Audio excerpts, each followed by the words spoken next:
My name's Amelia, and I'm 29 years old. For the past 5 years, I've been making a living as an event planner. Weddings, birthdays, anniversaries, you name it, I've organized it. It's not what I thought I'd be doing when I was younger, but life has a funny way of surprising you. I studied economics in college, but that's not where my passion lay. During my time there, I found myself drawn to organizing educational and entertainment events on campus. It started small, a study group here, a movie night there. But before I knew it, I was the go-to person for any event that needed planning. After graduation, I knew I couldn't see myself crunching numbers in an office. So, I took a leap of faith and started my own event planning business. It wasn't easy at first. I had to build my reputation from scratch, taking on any job I could get. No event is too small, I'd tell potential clients with a smile, even as I worried about making rent that month. But slowly, surely, word spread. One satisfied client led to another, and before I knew it, I had more work than I could handle. 5 years flew by, and here I am, with a thriving business and a reputation I'm proud of. Today, I'm sitting across from Mr. Johnson, a successful businessman who's turning 50 next month. He wants a party to remember, and I'm determined to give him just that. So, Mr. Johnson, I say, pulling out my notebook, what did you have in mind for your big day? He leans back in his chair, a thoughtful look on his face. Well, I was thinking something classy. Maybe a black tie affair at the Grand Hotel? I nod, jotting down notes. That's a great venue. We could do a classic Hollywood theme. Red carpet entrance, paparazzi-style photographers. As I'm mid-sentence, my phone buzzes. I glance at it, ready to ignore the call, but the name on the screen makes me pause. It's my sister, Sarah. Now, I should probably explain about my family. It's complicated. I have a younger sister, Sarah, who's 7 years my junior. She's always been the apple of our parents' eye. Don't get me wrong, my parents took care of me too, but there was always a difference in how they treated us. When I went to college, they couldn't find the money to help me out. It was my grandmother who stepped in, bless her soul. But a few years later, when Sarah went to college, suddenly, my parents had no problem paying for her tuition and a rented apartment.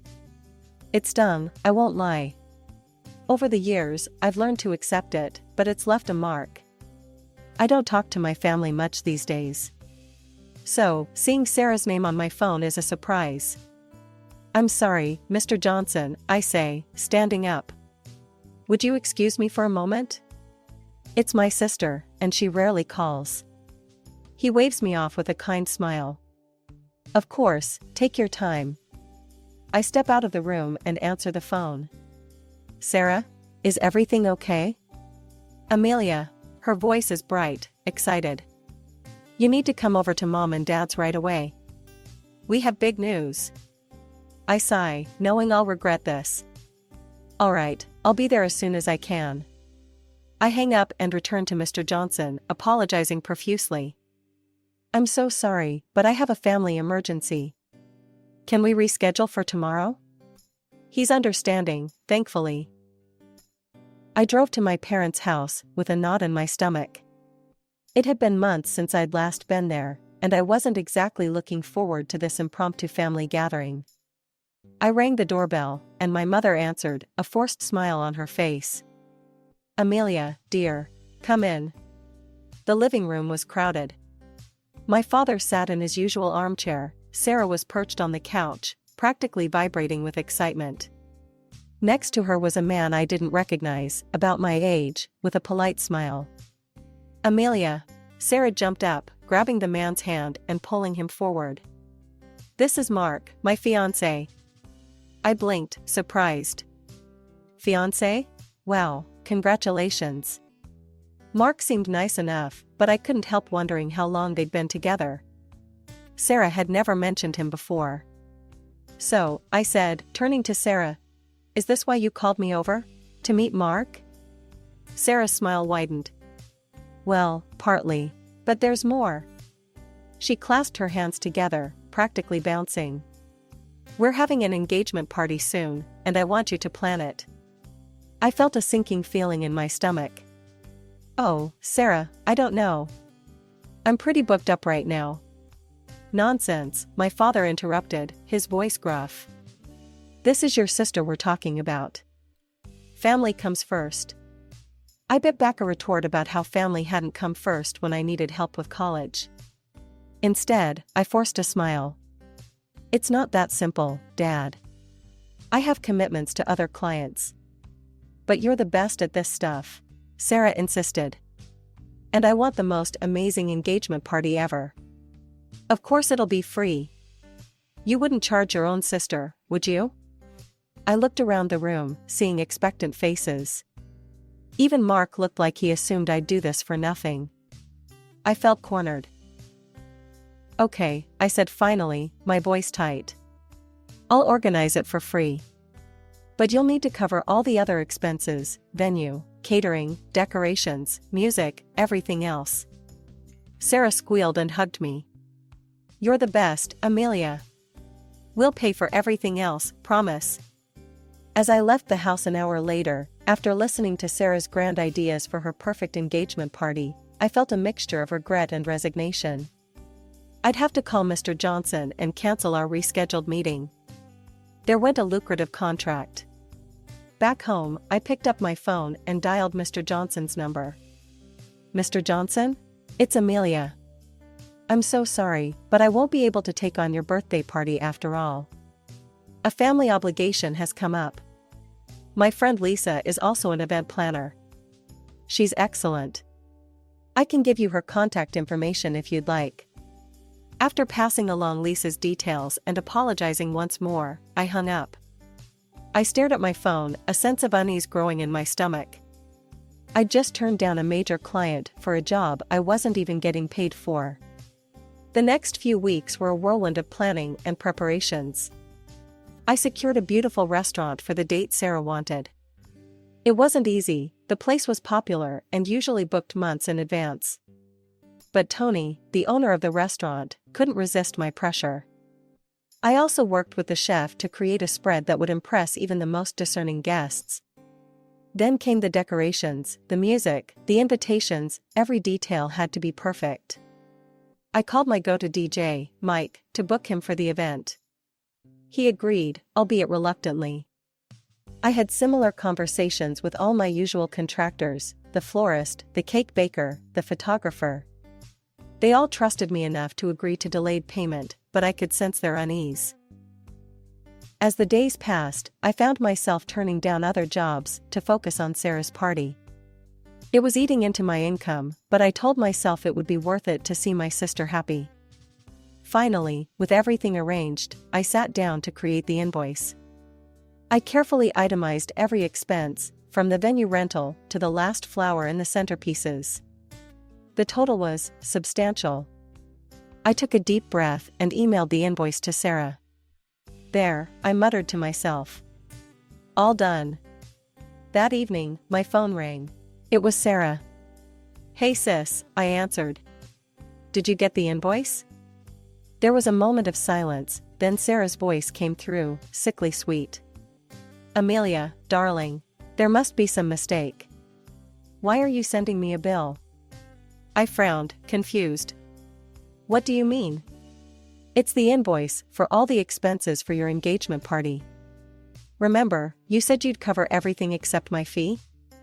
Sarah laughed, a sound that sent chills down my spine. Oh, Amelia. I thought you understood. You're supposed to pay for all of this. You make so much money with your business. I was speechless. My mind raced, thinking of all the vendors waiting to be paid, all the promises I'd made based on Sarah's word. Sarah, listen to me, I said, trying to keep my voice steady. I organized this for free, which is already a huge favor. I can't pay for everything else too. You promised. But Sarah had already hung up. I tried calling my parents, hoping they could talk some sense into Sarah. But to my horror, they took her side. They insisted I should pay, that it was my duty as the successful daughter. I hung up, my hands shaking with anger and disbelief. How could they do this to me? How could they expect me to bankrupt myself for a party? As I sat there, trying to figure out what to do, a notification popped up on my phone. It was a post from Sarah on social media. Curious, I clicked on it. "Can't wait for tomorrow's engagement party," the post read. "So excited to celebrate with everyone. We've spent so much to make it perfect." In that moment, something snapped inside me. If Sarah wanted to play games, well, two could play at that. My fingers trembled as I dialed the restaurant's number. It was late, but I knew Tony would still be there, closing up after the night's service. "Tony? It's Amelia. I'm so sorry, but I need to cancel tomorrow's event. I'll pay you a cancellation fee. And I'll make this up to you, I swear." Tony sighed. "All right, Amelia. I trust you. But this isn't like you." One by one, I called all the vendors. The florist, the DJ, the cake baker, everyone. Each call was painful, each explanation more humiliating than the last. By the time I finished, my savings account was significantly lighter, but at least my professional relationships were intact. I'd paid everyone their fees and cancellation charges out of my own pocket. I barely slept that night.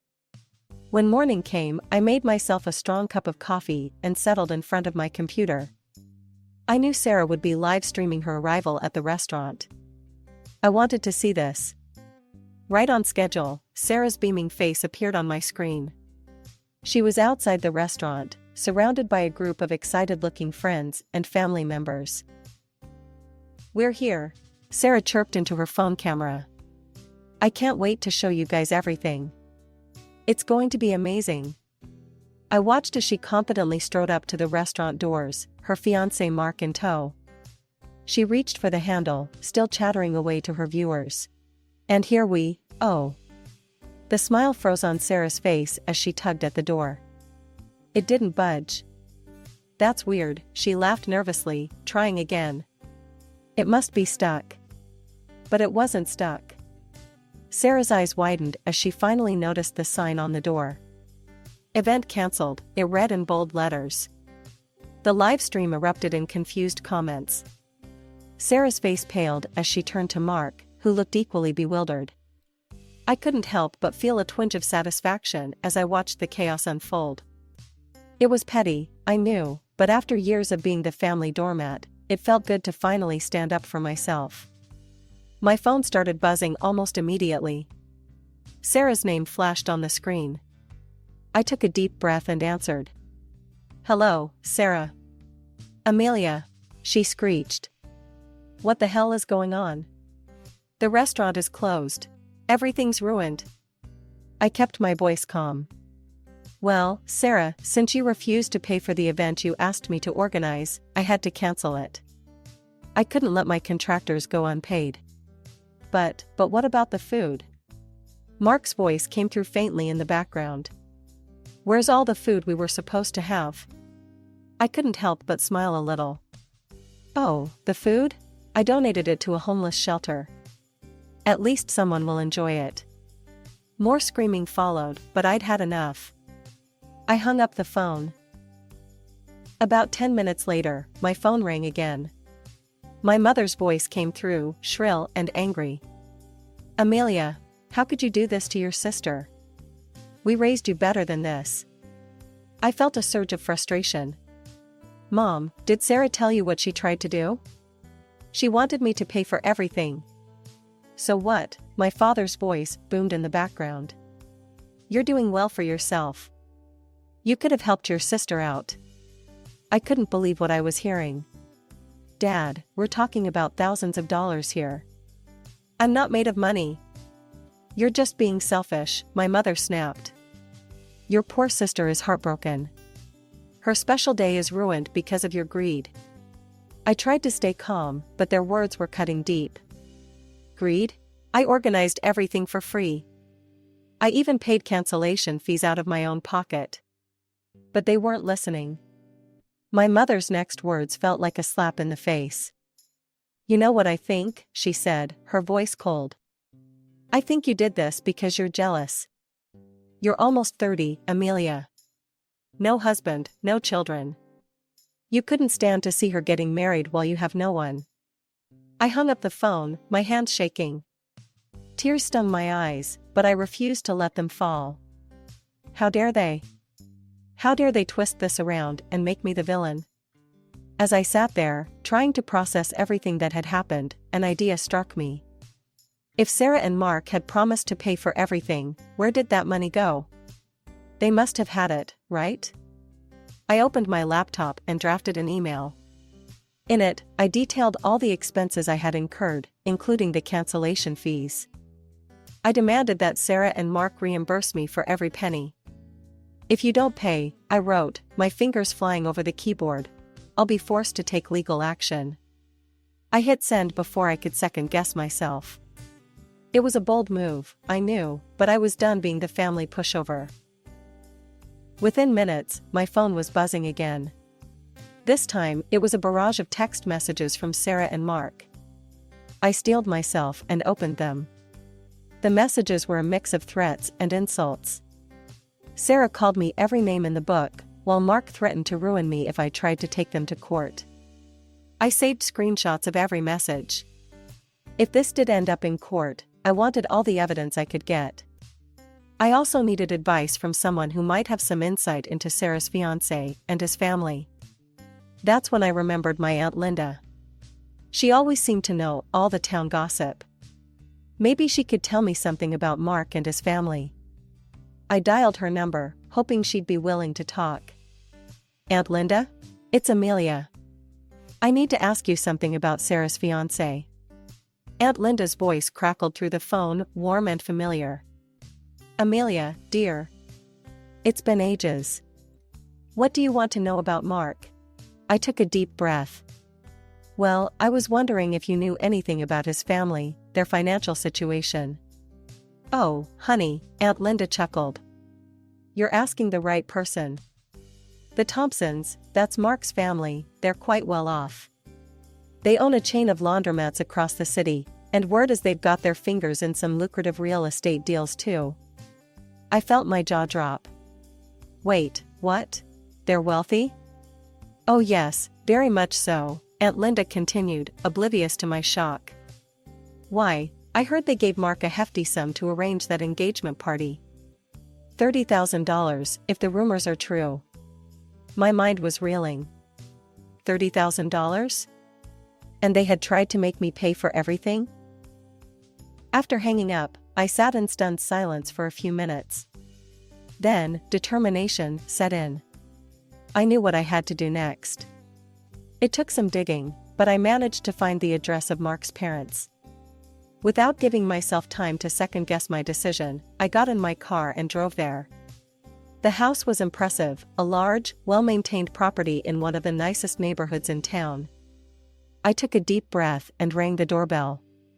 A middle-aged woman answered, her eyebrows raised in curiosity. Can I help you? Mrs. Thompson? I asked. When she nodded, I continued, I'm Amelia, Sarah's sister. I need to talk to you and your husband about Mark and the engagement party. She looked surprised, but invited me in. Soon, I was sitting in their living room, facing both of Mark's parents. Mr. and Mrs. Thompson, I began, my voice steadier than I felt, I'm here because I think you should know what happened with the engagement party. Over the next half hour, I explained everything. How Sarah had asked me to organize the party for free. How they had promised to pay for everything else, but then refused. How I had been forced to cancel everything and pay the cancellation fees myself. As I spoke, I saw the shock and dismay growing on their faces. When I finished, there was a long silence. Finally, Mr. Thompson spoke, his voice tight with anger. We gave Mark $30,000 for this party. He told us everything was paid for. I felt a wave of relief wash over me. They believed me. Mr. Thompson left the room and returned a few minutes later with his checkbook. He wrote out a check for the full amount I had spent, plus a little extra for my trouble. It's the least we can do, he said, handing it to me. And don't worry, we'll be having a very serious conversation with Mark and Sarah about their behavior. As I left their house, I felt a mix of emotions, relief, vindication, but also sadness. This whole ordeal had exposed some ugly truths about my sister and her fiancé. On the drive home, my phone buzzed with texts. It was Sarah and Mark again, but this time their tone was very different. Gone were the threats and insults, replaced by panicked apologies and pleas for forgiveness. In the weeks that followed, I heard through the grapevine about the fallout from my visit to the Thompsons. Aunt Linda kept me updated. "You won't believe this, Amelia," she said during one of our phone calls. "Mark's parents have cut him off completely. No more monthly allowance, no financial support for the wedding, nothing." I couldn't help but feel a twinge of satisfaction. "Really? That's quite drastic." Aunt Linda's voice lowered conspiratorially. "Oh, honey, they were furious. Apparently, they don't take kindly to being lied to and having their money misused. Can't say I blame them." I nodded, even though she couldn't see me. "What about the wedding? Is it still happening?" There was a pause, then Aunt Linda chuckled. "Well, that's the kicker. Without Mommy and Daddy's money, Mark and Sarah can't afford the lavish wedding they were planning. Last I heard, they postponed it indefinitely." My parents, predictably, didn't see it that way. They blamed me for Sarah's misfortune, conveniently forgetting that it was her own actions that had led to this situation. "You've ruined your sister's life," my mother said during one particularly heated phone call. "Are you happy now?" I took a deep breath, trying to stay calm. "Mom, Sarah, and Mark tried to scam me out of thousands of dollars. They lied to everyone, including Mark's parents. How is that my fault?" But it was like talking to a brick wall. In their eyes, Sarah could do no wrong, and I was the villain who had destroyed her happiness. Despite the family drama, my life went on. I threw myself back into my work, rebuilding the client base I had neglected during the engagement party fiasco. Slowly but surely, things started to look up. One day, as I was leaving a meeting with a new client, I ran into Mr. Johnson, the man whose 50th birthday party I had cancelled to work on Sarah's engagement. "Amelia," he called out, a smile on his face. "How have you been?" I felt a pang of guilt. "Mr. Johnson, I'm so sorry about canceling on you like that.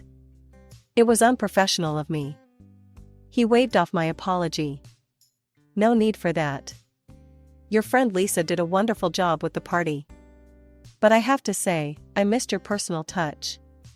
An idea struck me. "Well, if you're planning any events in the future, I'd love the opportunity to make it up to you." Mr. Johnson's eyes twinkled. "As a matter of fact, my company's 25th anniversary is coming up. How would you like to handle that?" As I walked away, contract in hand, I couldn't help but feel that things were finally looking up. Yes, my relationship with my family was strained, but my business was thriving, and I had my self-respect intact. One evening, as I was poring over seating arrangements, a loud knock at my apartment door startled me. I wasn't expecting anyone. Cautiously, I approached the door and looked through the peephole. To my shock, I saw Sarah and Mark standing there. Against my better judgment, I opened the door. "What are you doing here?" Sarah brazenly pushed past me into the apartment, Mark trailing behind her. "We're moving in," she announced. I blinked, sure I'd misheard. "Excuse me?" "You heard me," Sarah said, her tone accusatory. "Because of you, Mark's parents cut us off. No money for the wedding, no allowance, nothing. So, we decided we're going to live here." I couldn't help it, I laughed. The sheer audacity of their plan was almost impressive. "You can't be serious. This is my home. You can't just decide to move in." Mark stepped forward, his face twisted in anger. "You owe us, Amelia. You ruined everything." I felt my patience snap. "I owe you nothing. You tried to scam me, remember? Now get out of my apartment." As I shut the door behind them, I heard Sarah's parting shot, "You'll be sorry." A few days later, I returned home from a meeting to find my apartment door surrounded by a strange, foamy substance. It took me a moment to realize what I was seeing: construction foam hardened around the entire perimeter of my door. Furious, I called a locksmith service to remove the foam and replace my locks. As I waited, my neighbor, Mrs. Chen, approached me. "Amelia, dear," she said, concern etched on her face. "I saw what happened. I have it on video if you need it." Sure enough, Mrs. Chen's security camera had captured Sarah and Mark in the act of vandalizing my door. The footage was clear as day. Armed with this evidence, I went straight to the police station. I filed a report for property damage and requested a restraining order against both Sarah and Mark. The legal process was draining, but ultimately satisfying. The court fined Sarah and Mark for the damage to my apartment and ordered them to cover the costs of repairs. More importantly, they were banned from coming within 500 feet of me for the next 2 years. When my parents found out, they were livid, not at Sarah, of course, but at me. They couldn't believe I'd taken legal action against my own sister. "How could you do this to your family?" my mother wailed over the phone. I took a deep breath, steeling myself. "No, Mom. The question is, how could you support Sarah after everything she's done? I'm done being the family scapegoat." With that, I hung up the phone and blocked their numbers. It hurt, cutting ties with my family, but I knew it was necessary for my own well-being. In the weeks that followed, I threw myself into work. Mr. Johnson's anniversary party was a resounding success, earning me glowing reviews and a slew of new clients. As I stood at the back of the beautifully decorated hall, watching the guests enjoy themselves, I felt a sense of peace wash over me. Yes, I'd lost my family, but I'd gained something far more valuable: self-respect and the knowledge that I could stand on my own 2 feet.